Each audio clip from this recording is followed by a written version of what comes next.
함께 읽겠습니다. 시작.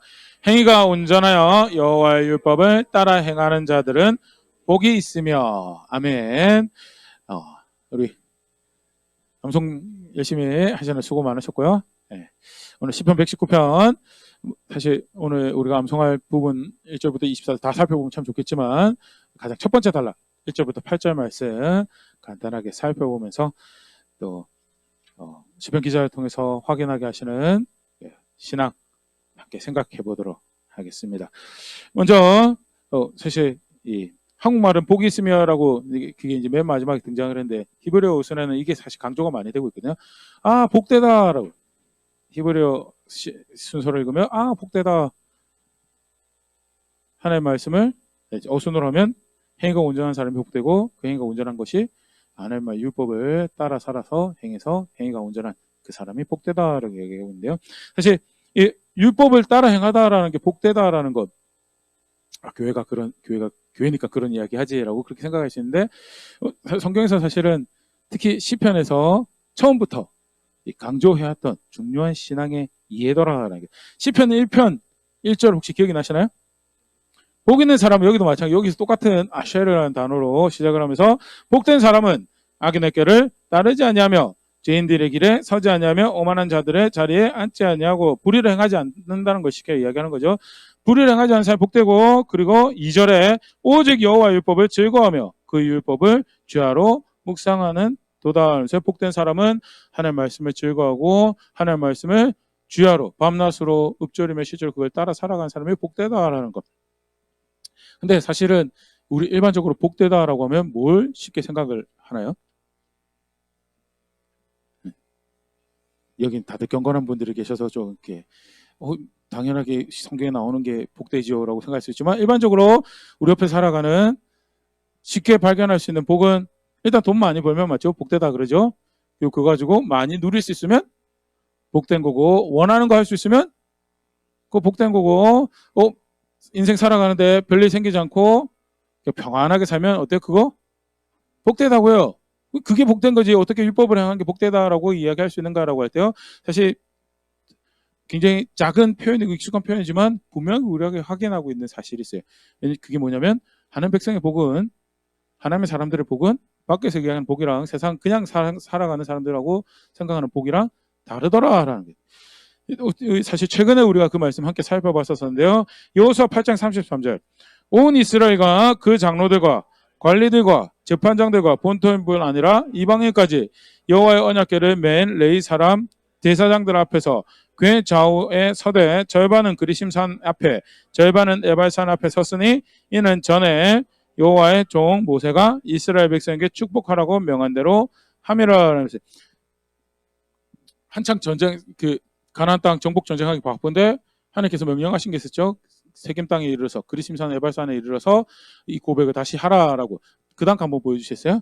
이게 세겜입니다. 양쪽에 산이 보이시나요? 양쪽에 산이 보이셔서 오른쪽에 있는 산이 에발산이고요. 화면 보실 때 왼쪽에 있는 산이 그림시산이고 그 한가운데 골짜기가 세겜 지역이에요. 그래서 저런 형태로 섰구나라는 거 참 독특한 세레모니네라고 생각할 수 있는데 저기서 서서 그림산에 올라가서 에발산에 올라가서 축복과 저주를 선언하게 하신 거 무엇을 의미하는가라고 할 때 우리 함께 살펴봤었죠. 하나님 거기서 선포하는 복이 뭐였어요? 하나님 말씀 따라 살면 복 받고 하나님 말씀 떠나 살면 저주를 받을 것이다. 하나님 백성은 하나님이 복이 되고 그래서 그 하나님 배신하면 저주를 받는 것이 그게 하나님 백성이고 다른 게 복이 아니다. 또 많은 가난한 사람들하고 무역을 잘해서 가난한 사람들하고 넘어가지고 사실 예루살렘이 나중에 혹시 관심 있으시면 한번 살펴보시면요. 아주 옛날부터 그 지역의 중요한 교역로에 있는 게 예루살렘이었어요. 그래서 각종 향신료들, 고가품들을 거래를 하는 장소가 시장이 예루살렘에서 열렸고요. 단순히 가나안 땅에서 먹고 잘 사는 것뿐만 아니고 어떻게 시장 무역이 잘해가지고 그 이상으로 넘어가서 메소포타미아, 이집트 연결하면서 부를 창출하고 이익을 창출하고 회사를 고용을 창출하고 그게 복이 아니에요. 애시당초 처음부터 복이 아니. 그 약속한 땅을 주시면서 너네들 가서 확인하라라고 하신 말씀이 뭐냐? 하나님 말씀 순종하면 그가 복을 우리에게 주시는 거고 벌도 누가 주시는 거예요? 그가 우리에게 주시는 거, 하나님이 우리의 복과 하나님 우리의 저주가 되시고 그게 하나님 백성입니다라는 거 다시 고백하게 만드셨고요. 하나님 백성은 그게 복이에요. 그게 복이다 보니까 오늘 우리가 읽었던 본문에서도 그렇고요. 시편을 처음 문을 열면서도 그렇고 뭐라고 이야기하냐? 여호와의 율법을 즐거워하고 그것을 묵상하고 그것을 따라 살아가는 것이, 그렇게 해서 불의에 참여하지 않는 것이 그게 복되다라고 이야기하고 있는 것. 오늘 우리 다시 암송을 하자면요. 왜 이렇게, 사실 그 시편 119편 쭉 우리 같이 암송을 하면요. 나중에 이제 눈치를 채실 거라 생각되어지는데 미리 말씀을 드리면 이 시편 기자가 176절에 이르기까지 모든 절에 하나님 말씀을 집어넣거든요. 표현이 각각 다릅니다. 어떤 때는 교훈, 어떤 때는 증거, 어떤 때는 율법, 어떤 때는 규례, 어떤 때는 율례, 이런데 문제 그 표현은 다를지 모르지만 모든 절에 그 하나님 말씀을 의미하는 단어를 집어넣었어요. 작정을 한 거죠. 이렇게 좀 조속한 표현을 쓰면 악에 바친 거야. 악에 바쳐가지고 1절부터 시작해가지고 176절 그 긴 시편을 쓰는 그 모든 절에 그 법을 상징하는 그 표현을 사용한 거. 그만큼 뭐예요? 모든 것에 이 법에 의한 것이고, 모든 것이 이 길에 의한 것이고, 모든 것이 이 율례에 의한 것이고, 그렇게 해야지 살 길이 되고 그렇게 해야지 생명을 얻을 것이고, 동시에 난 정말 그렇게 살기를 원합니다라는 걸 고백을 하고 있는 거예요. 왜 그렇게 됐냐? 하나님이 복이라서, 그게 하나님 백성의 복이라서 그렇게 고백하고는 정황이다라는 거. 그러면 오늘 시편 119편 1절 8절 실제로 그 복되신 하나님을 선택하는 것, 그거에 대해서 첫달락에 간략하게 이야기를 하고 있는데요. 사실은 하나님이 복이구나. 그래서 하나님 따르고 하나님 선택하는 게 우리가 복받는, 우리가 정말 바라야 되는 그런 삶의 모습이구나. 근데 실제로 하나님 어떻게 선택하죠? 실제로 하나님 어떻게 향하는 거예요. 너무 잘 알고 계시지만 다시금 그걸 또 분명히 확인하고 있는 게 시편 119편이죠.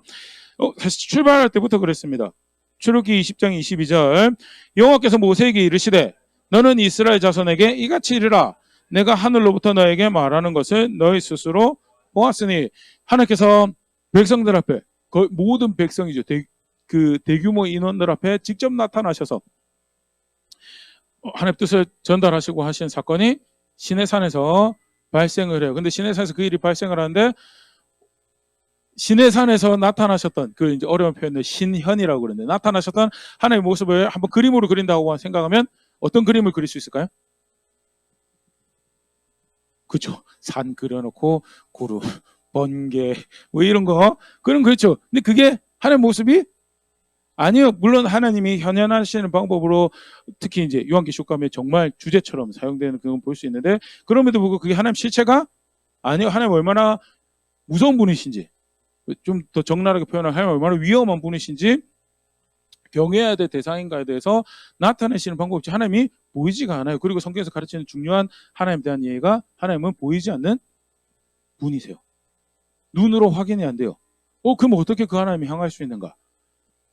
뭐라고 말씀하시냐면 하늘로부터 내가 나의 말을 전달하는 건 너희가 보지 않았느냐 하는 말씀 따라 애시당초. 그래서 그 다음에 경고하신 게 23절 너희는 나를 비겨서 은으로나 금으로나 너희를 위하여 신상을 만들죠. 네 맘대로 내가 누군지 생각하고 상상하지 말라라고 들려주는 목소리가 있었으면 그거 가지고 하나님 누구이신지 알고, 그리고 그 말씀을 근거해서 하나님을 향하라라고. 24절 나에게 토단을 쌓고 그 위에 너의 양과 소로 너의 번제와 화목제를 드리라. 내가 내 이름을 기념하게 하는 모든 것에서 너에게 임하여 복을 주리라. 보이지 않는 하나님을 향해서 어떻게 토단을 쌓습니까?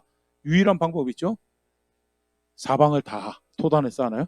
360도 그냥 여기, 그렇게 해서 다다를 수 있는 하나님이 아니에요.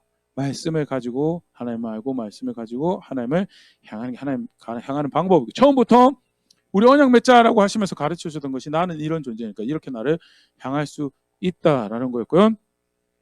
그래서 초지가 아까도 얘기 드렸던 것처럼 176번을 하나님 말씀을 이야기하면서 내가 그렇게 하나님 향하기 원하고 하나님 따르기 원합니다라고 고백했던 것이 오늘 우리가 암송하고 있는 그런 말씀이죠. 그러면 조금 더 오늘 본문 가지고 생각을 해보려고 그러는데요. 사실 여러 가지 다양한 모습들을 1절부터 8절까지만 해도 이야기를 하고 있어요. 근데 1절부터 8절에 저자가 강조하는 하나님, 복되신 하나님을 하나님 말씀 가지고 따르는데, 하나님 말씀 가지고 선택하는데, 그렇게 하나님 말씀 가지고 향하는데 중요한 자세가 뭐냐라고 1절부터 해서 8절을 하나로 요약을 해보면요. 등장하는 게 나눠지지 않는 마음이더라. 하나님 향한다라고 할 때, 하나님 선택한다라고 할 때, 그렇게 하나님 말씀을 가지고 하나님을 선택한다라고 할 때 중요한 자세가 뭐냐? 마음이 나눠지지 않는다라는 거. 목사님 그런 표현 등장하지 않던데요. 근데 그게 다 함의가 되어 있는 정황들 간단히 보면요. 1절에 행위가 온전하여. 첫 번째 뭐라고 말씀하고 계세요? 온전하고요. 온전한 건 뭐예요? 나눠진 게 아니죠. 완전한 거예요. 퍼펙트도 되고 컴플리트한 것도 되고요. 나눠지면 딴 게 등장을 하죠. 나눠지면 딴 게 등장을 해요. 근데 처음에 이 말씀을 하는 게 여호와의 율법을 따라 행하는데, 그래 여호와의 율법이 사실 우리가 간단하게 아는 것만 해도 613가지로 그렇게 알려져 있죠. 613가지 한 600개 지키면 어때요? 상당히 훌륭하죠. 600개만 지키면 상당히 훌륭해요. 13개만 못했는데 그래도 그건 온전한 거예요? 온전하지 않은 거예요? 온전하지 않았죠. 다르게 표현하면요. 13개에 관해서는 다른 가치관을 가지고 있는 거예요. 13개에 해당해서는 다른 게 더 소중한 거고요. 그래서 어떻게 해요? 613가지 중에서 13가지를 할 수가 없는 상태가 된 게 그게 600개만 지키게 되는 거죠. 다르게 반대로 행위가 온전하다라고, 온전한 거 완전한 거를 만든 거는 어때요? 그렇게 될 때까지 마음을 쓴 거예요. 그렇게 될 때까지 마음이 나눠지고, 그렇게 될 때까지 더 이걸 행하는 거, 이걸 위하는 것보다 더 중요한 게 없습니다. 그래서 나눠지지 않는 마음이 하나님 말씀에 따라가는, 실제로 그렇게 복되신 하나님 선택하는 모습이다라고. 2절 여호와의 증거들을 지키고 전심으로 여호와를 구하는 자는 복이 있도다라면서요. 여기는 뭐라고 표현되나요? 단도직입적으로 이야기죠. 전심으로, 모든 마음으로 행하는 거다. 모든 마음으로 행하는 게 3절에는 뭐라고 표현하고 있냐면 불의를 행하지 아니하고. 예. 아까도 잠깐 얘기했죠. 600개 하면서 13개만 어겨요. 상당히 훌륭하지 않나요? 우리는 상당히 훌륭하다고요. 하나님 저 정도면 만점 주셔야 됩니다. 하나님 저 정도면 하나님 나라에 살게 하셔야 됩니다. 근데 사실은 불의를 행하면 그건 뭐예요? 법을 어긴 거예요. 우리나라에서 많은 법이 있죠. 많은 법이 있는데 하나만 어겨도 어떻게 되나요? 범법자가 되고 범죄자가 되는 거예요. 그래서 거기 법의 그 범죄에 해당하는 책임을 물리죠. 따라서는 어떻게 해요?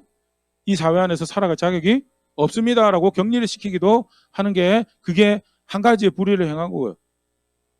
그렇게 생각을 하면 전심으로라고 할 때 불의가 없는 거는 너무나 당연한 모습이죠. 사실은 근데 저도 사실 다시 이번에 암송을 하면서 그래 생각해 본 게, 하나님 말씀에 지키고 하나님 따른다라고 할 때, 그렇게 하나님 구한다라고 할 때, 이 표현이 그렇습니다. 좀 전에 2절에도 등장했죠. 하나님 구한다라고 했을 때 그때 표현이 뭐냐? 불의를 행하지 않는 게 그게 하나님을 구하는 거예요. 저는 하나님을 구합니다. 기도도 열심히 하고 찬양도 열심히 해요. 근데 명령 따라 살아갈 생각은 별로 없어요. 되는 대로 살아가면서 기도 열심히 하고 찬양 열심히 하면 하나님 찾는다고 하고 하나님 복 주실 거야라는 거, 그런 이해는 성경에서 존재하지 않아요. 그건 하나님 찾는 거라고 하지 않아요. 구하는 거라고 하지 않고요. 다시 본문으로 돌아가세요. 행위가 온전한 것, 전심으로 구하는 것, 불의를 행하지 않는 것, 다 나눠지지 않는 마음들에 대한 표현들이죠. 6절 7절 내가 주의 모든 계명에 주의할 때에는 부끄럽지 아니하리이다. 이것도 굉장히 흥미로운 말씀이에요. 주의 모든 계명에 주의한다. 주의 모든 계명을 귀 기울이고 경각심 가지고 대하고 있으면 그럼 부끄럽지 않을까요? 이상적으로 생각을 하면 이 처음 말씀을 받았던 이스라엘 사람들이 살아가던 세상은 법이 뭐였어요? 하나님 법이죠. 그러니까 그 법을 어겼을 때 부끄러움을 당하고요. 반대로 그 법을 지키면 부끄러움 당하지 않고, 그걸 생각을 해볼 수가 있는데, 근데 사실은 우리가 사사기도 같이 공부하고 있지만 사사기 때 어때요? 이미 벌써 처음 들어가자마자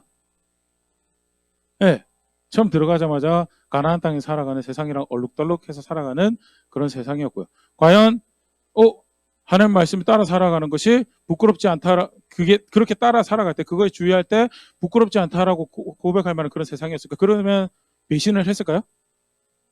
배신을 안 했겠죠. 그러면 배신을 안 했을 거예요.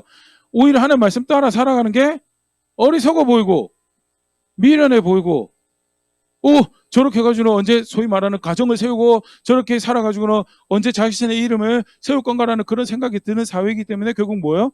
가나안 풍습 쫓아서 저들이랑 언약 맺고 그렇게 따라가는 세상이에요. 지금도 마찬가지죠. 하나님 말씀 따라 살아가면 부끄러울 일을 당하지 않나요? 아니요, 부끄러운 일 많이 당해요. 너는 네 권리는 생각을 안 하느냐? 네가 누려야 될 권리, 네가 사랑받아야 돼, 네가 인정받아야 돼, 그 모든 것을 네 힘으로 쟁취해갈 권리는 생각을 안 하느냐? 뭐 간단하게 그런 것부터 해가지고 여러 가지. 우리 간단 지난번 3일절이죠. 그 3월 첫 주에도 그런 거 살펴봤었는데, 예. 처음에 복음이 전해졌을 때 조선 사회 때 또 대한민국 그 처음 사회는 여전히 여자는 사랑받지 않는 존재예요. 그래서 겸상을 하면 뭐요? 동네 부끄러울 일이. 근데 복음을 바라듣고 동네 부끄러울 짓이지만 여자랑 겸상은 성경 말씀대로 아내를 존중하고 그렇게 아내 사랑하고 아내 돌보고 그래서 겸상하고 밥 같이 먹고 혹시라도 바깥에 보고 싶으면 창도 만들어주고 하는 게 그게 동네 부끄러울 짓이었어요.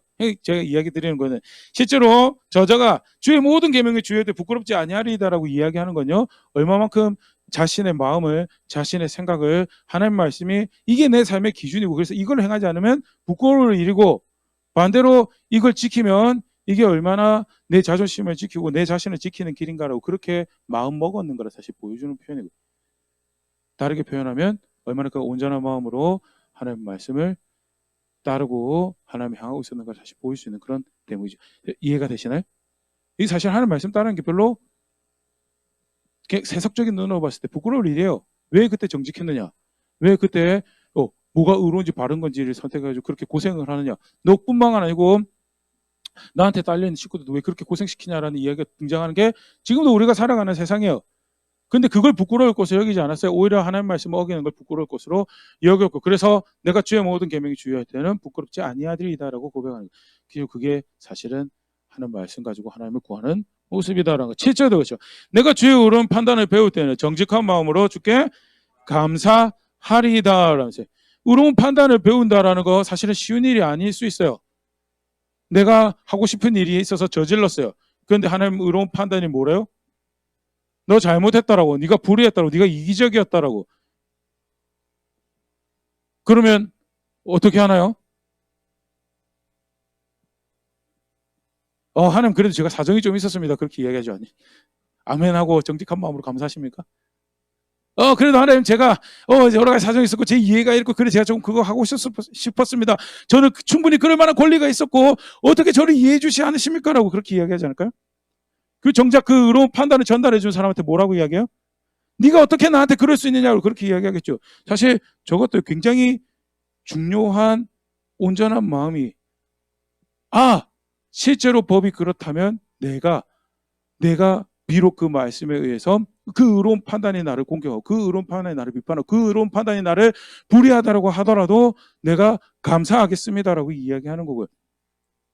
실제로 얼마나 온전한 마음으로 나눠지지 않은 마음으로 하나님 말씀 가지고 하나님 향하고 있었는가를 사실은 대변해주는 보여주는 그런 말씀이죠. 4절, 5절, 8절을 사실은 뺐었는데 4절, 5절, 8절은 또 뭘 볼 수가 있냐면요. 실제로 그가 그렇게 말씀을 존중하면서 하나님과 관계를 어떻게 존중했는가를 그렇게 나눠지지 않은 마음으로 그 언약의 대상이 되시는 하나님을 위하였는지를 사실 볼 수 있는 그런 대목이죠. 하나님 말씀을 지킨 것 어디서부터 출발하느냐? 4절입니다. 주께서 명령하사 주의 법도를 잘 지키게 하셨나이다. 그래서 어떻게 여기 관계가 보이나요? 근데 명령하신 대상이 나와 언약 관계가 있는 그 대상이에요. 그래서 그가 말씀하셨기 때문에 그게 뭐가 돼요? 나한테 중요한 게 되는 거예요. 그게 중요한 게 되는 거예요. 자세가 그래서 주께서 명령하신 것이 나에게 의미를 가지고 주께서 명령하신 것이 물론 하늘과 땅의 주인이라서 명령하신 것이 의미도 가지지만요. 그 다음에 보면 그 언약 백성으로서 화답이 5절 등장하죠. 내 길을 굳게 정하사 주의 율례를 잘 지키게 하소서라면서요. 하나님하고 관계 명령하신 대상에 대해서 그 관계에 대해서 나는 이렇게 화답할 것이고 그 명령하신 자체가 나에게 동기가 되고 열정이 되고 나는 거기에 이렇게 화답하길 원합니다라고 하면서 사실 우리도 다 언약 관계 있잖아요. 아까도 사사기 예를 잠깐 들었는데 사사기 백성들은 거기서 그렇게 가나하고 타협하고 살면서 언약 백성이라고 이해를 잊어버렸을까요? 여전히 우리 하나님이 여호와입니다. 근데 옆에 바알하고 아세라 갖다 놓고 여전히 우리 하나님 여호와 하나님입니다. 그 하나님은 우리가 가나안의 풍습을 따르기 싫어하십니다. 그럼에도 불구하고 그 옆에 살짝 가나안 풍습 갖다 놓는 게 그게 이스라엘 백성들의 모습이었고요. 안타깝지만 언약을 존중한다면서 그렇게 살아가요. 우리도 마찬가지죠. 예수 그리스도 안에서 그가 놀라운 중보자가 돼서 위대한 중보자가 돼서 우리가 하나님 앞에 자격 없는 우리가 그와 언약 백성이 되었다라는 것을 고백합니다라고 하면서도 옆에 이상한 계속 갖다 놔요. 그런데 당신께서 명령하셨기 때문에 그것이 내가 잘 지킬 수 있는, 우리가 잘 지킬 수 있는 열정이 되고 동기가 되고 내 길을 나의 걸음을 굳게 정하셔서 그래서 내가 그렇게 바르게 화답하게 해주세요라는 것도 또 다른 측면에서 얼마나 온전한 마음으로 존중하고 있는가를 보일 수 있는 그런 대목이고요. 마지막입니다. 8절 내가 주의 율례들을 지키오리니 나를 아주 버리지 마옵소서. 저자의 이해에 보면 율례를 지키지 않으면 어떻게 되는 거예요? 그 관계가 깨지는 거예요. 율례를 지키지 않으면, 법을 지키지 않으면 관계가 깨지는 거예요. 사실은 뭐 가장 가까운 이렇게 반수 이상은 이 연애하셨을 때 감각이 조금 이렇게 연애를 어떻게 했는지 생각이 잘 안 나는 분도 계실 것 같은데 간단하게 남녀관계, 부부관계 생각해 보면 어때요? 그렇죠? 서로 이거 해주면 좋겠어라고 이렇게 말을 꺼냈어요. 근데 싼 거는 무시해요. 그럼 어때요? 두고 오자. 후회하게 해줄게. 나도 똑같이 해줄 거야. 안 그러셨던 모양이네요. 네. 쉽게 관계가 깨져버려요. 관계가 깨져버리고 존중받지 못하구나라는 거. 근데 하나님 말씀도 마찬가지고요. 그래서 아까도 얘기했지만 언약 관계 안에서 법을 존중하는 것을 이야기하고 그게 실제 관계를 얼마나 존중하고 있는가를 보여주면서 존중한다라는 게 어때요? 온전한 마음으로, 나눠지지 않는 마음으로 당신만이 나에게 의미를 가지고 당신만이 나에게 기쁨이 되고 당신만이 나의 즐거움이 됩니다라는. 그래서 내가 주의 율례를 지키오리니 나를 버리지 마옵소서라는 표현이, 아니 율례 몇 가지 어겨도 버림받는다는 생각이 없으면, 그런 이해를 가지고 있으면 저런 고백할 수 있어요? 없어요? 저런 고백하지 않아요. 몇 가지 하나님 기뻐하시는 거 행하지 못했다라고 나를 버리지 마세요라고 고백하는 고백도 혹시 들어보신 적 있으신가요? 있어요. 있기는 있는데 사실은 많이 큰 소리를 울리지 않아요. 근데 성경 분명히 그렇게 가르치고 있어요. 저게 관계를 깨뜨리는 거고, 그래서 저렇게 고백한다는 사실 자체가 언제나 순전한 마음으로, 온전한 마음으로 그 관계를 존중하고 있는가, 그 대상을 존중하고 있는가를 보여주는 거고, 그게 복되신 하나님을 선택하는 중요한 자세고요. 그 근간에는 그렇게 온전한 마음으로, 나눠지지 않는 마음으로 하나님 말씀을 존중하라라고 가르치고 있죠. 진짜 마지막에 사실 길게 안 하려고 했는데 예, 진짜 마지막입니다. 그러면 목사님 너무 구약의 이야기 아닙니까? 구약의 이야기 맞죠? 신약 백성은 또 믿음으로 구원받고 믿음으로 관계하고 믿음으로 또 이제 우리가 잘 아는 게 내주하시는 성령으로 인해서 하나님하고 교제하는 거 아닙니까? 라고 그렇게 이야기할 수 있는데요. 아니, 똑같아요. 그래서 기본적인 신앙에는요, 구약이랑 신약이랑 똑같더라고요. 초저희가 영원하신 하나님을 섬기는 건요, 시작부터 끝까지 처음 하나님께서 가르친 게 똑같은 모습이에요. 어디서 그걸 볼 수 있는가? 대표적인 하나님 나라의 법이죠. 하나님 백성이 살아갈 지침으로 알려주신 게 마태복음 5장, 6장, 7장에 등장하는 산상수훈인데요. 마태복음 5장 19절입니다. 그러므로 누구든지 이 계명 중에 지극히 작은 것 하나라도 버리고 또 그같이 사람을 가르치는 자는 천국에서 지극히 작다 일컬음을 받을 것이요 누구든지 이를 행하며 가르치는 자는 천국에서 크다 일컬음을 받으리라. 사실 크다 작다 떠나서 단 하나라도 소홀히 여길 수 있는 게 있나요, 없나요? 네, 단 하나도 소홀히 여기지 말라라는 말이죠. 또 내가 볼 때는 좀 작은 말씀인 것 같은데, 내가 볼 때는 그렇게 신경 쓰지 않아도 되는 말씀인 것 같은데, 아니, 그런 말씀 없어요. 하나님 말씀 작은 거 큰 거 없이 내가 다 존중해야 되는 말씀. 실제로 그걸 그 다음에 얼마나 더 여기 이제 우리 맨 마지막에 봤던 표현이 좀 애매모호한 표현이 있죠. 그래도 천국은 가네요. 가서 뭐 작은 거야 뭐 감수할 수 있죠. 그렇게 이제 오해할 수 있는 말씀인데요. 그 다음 말씀, 곧이어서 나오는 말씀입니다. 보면 여기서 작다라는 게 그냥 문학적인 표현이지 천국에 합당하지 않다라는 걸, 사실 하나님 나라에 합당하지 않다라는 걸 이야기를 하는 거거든요. 20절, 내가 너에게 이르노니 너희가 서기관과 바리새인보다 더 낫지 못하면 결단코 천국에 들어가지 못하리라. 네. 여기서 말하는 의는요, 예수님 믿어서 의롭게 되는 그걸 이야기하는 게 아니에요. 지금 본문이 문맥이 그걸 이야기하고 있지 않아요. 이 다음에 뭘 말씀하시냐면 너희가 살인하지 말라라는 말씀 배웠지. 근데 그게 의미하는 바는 형제를 나가라고 하는 자도 해당된다. 마음에서부터 보호하고 지켜줘야 되는 사람들, 너의 이기적인 욕심으로 옆에 사람이 해야 하는 그거에 대해서 이렇게 규정하시는, 그걸 범법이고 불법이라고 규정하시는 말씀이다라는 거. 그 다음에 간음하지 말라는 거 다시 말씀하시면, 실제로 하는 말씀이 의도고 뜻하신 바를 너희가 하나하나 살아가지 않으면 그 다음에는 뭐라고 말씀하시면 지옥 갈 거라고 이야기하신 게 그 다음에 등장하는 말씀이고, 여기서 말하는 의는 행함의 의로움을 이야기하는 거예요. 그러면 행함으로 천국 가는 거, 행함의 의로움을 천국 가는 거, 그 이야기가 아니고, 믿는다라고 한다면 뭐가 따라가야 돼요? 예, 행함은 따라가야 돼요. 사랑한다라고 하는데 행함으로 존중하는 게 따라가지 않아요. 그럼 그거 사랑하는 건가요? 사랑하지 않는 건가요? 사랑하지 않는 거예요. 말로는 사랑한다, 위한다, 그래놓고 철저하게 행함으로 멸시하고 가지고 있는 모든 자원으로 멸시하고 그러면 그걸 사랑하는 게 아니에요. 사랑한다고 했으면 행함이 따라가야 되는 거. 믿음도 마찬가지로. 그래서 야고보서 같은 경우도 행함이 없으면 죽은 믿음이다라고. 히브리서 같은 경우도 마땅히 그 말씀에 기울여서 행해야 될 게 있는데 거기서 떠내려가면 안 된다라는 거예요. 더 노골적으로 히브리서 같은 거 표현하죠. 내세의 신비를, 내세의 그 놀라운 은혜를 경험하고도 그 법을 따르지 않으면 예수님을 두 번째 십자가에 못 박는 것이고 그거는 용서받을 수 있는 제사가 없다라고 그런 식으로까지 표현하면서 굉장히 강경하게 믿음과 행위가 얼마나 한 목소리를 내야 되는 것인가에 강조를 하고 있고요. 이 마찬가지죠. 믿는다라고 하는데, 예수님 믿는다라고 하는데 예수님을 결국 대적한 죄를, 예수님이 대적한 불의를 여전히 내 삶의 모습입니다. 그렇게 취하면서 살아가는 거. 정작 믿지 않는 서기관과 바리새인보다 살아가지 못하면 그건 믿는 게 아니다라고 이야기하시는 거 보일 수가 있고요. 온전한 마음으로 하나님의 말씀 따른다는 것, 그것이 실제로 구원이신 복이신 하나님 선택하는 모습인 거에 대해서 마지막입니다. 마태복음 5장 48절 같이 읽겠습니다. 시작. 마태복음 5장 48절 함께 읽겠습니다. 시작. 그러므로 하늘에 계신 너희 아버지의 온전하신 것 같이 너희도 온전하라. 구약이 아니에요. 신약이에요. 근데 뭐 요구하시죠? 온전하라고요. 온전하라고. 그러니까 오늘 우리가 10편 119편 함께 살펴보면서 이렇게 하나님 말씀 존중하면서 하나님 선택하는 게 신앙이구나라는 거 다시 보는 거예요. 먼 과거의 구약의 사람들의 이야기고 오늘에 나와는 상관이 없던 그런 이야기가 아니고요. 새로운 언약 관계 가운데 예수 그리스도 안에서 믿는다람으로 의롭다를 얻고 그 안에서 거룩하게 여김받고 거룩한 백성이라고 여겨지는 백성으로 살아가는 우리가 거룩한 백성답게 살아가야 될 중요한 모습으로 가르치는 동일한 이해고요. 시편 119편 저자는 그 첫 모습으로 마음이 나눠져서는 안 돼.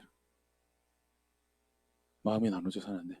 하나님이 나의 복이고 하나님 나의 생명이고 하나님 나의 구원입니다. 그런데 이 관계에서는 하나님이 구원이 아닙니다. 이 비즈니스에서는 하나님이 구원이 아닙니다.